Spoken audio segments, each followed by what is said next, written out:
Hi friend, good morning, welcome to new blog. আজকে আমি চলে এসেছি আমার ছেলের স্কুলে এসে আমার দেখুন অনেক পুরনো বান্ধবীর সাথে দেখা হয়ে গেছে।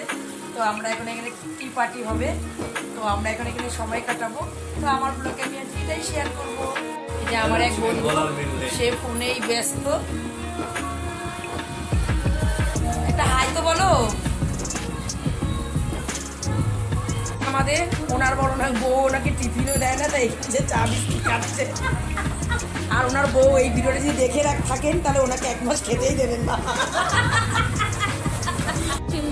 হ্যাঁ, এটা অসিন্দার চায়ের দোকান। কেউ যদি নারায়ণা স্কুলে আসো তো এই দাদার দোকানে সে অবশ্যই চা খাবে, খুব স্পেশাল চা। এই যে সবাই সকালে এসে চা টি পার্টি করছে দেখুন।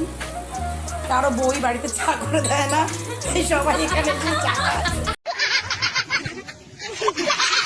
আর এই যে কাজীদার বউ তো কোনোদিন করে চা করে দেয়, কাশিম দা কোনোদিনই চা করে দেয় না। উনিও আমাদের সাথে ভালোই। তুমি কি রসিকদার ব্যবসা নষ্ট করতে এসছো? এখন আমি আমার বন্ধু বান্ধবের সাথে সময় কাটাচ্ছি। তো আমার এই ব্লগটা যদি তোমাদের ভালো লেগে থাকে প্লিজ একটা সাবস্ক্রাইব, লাইক, শেয়ার করো। ওকে, বাই।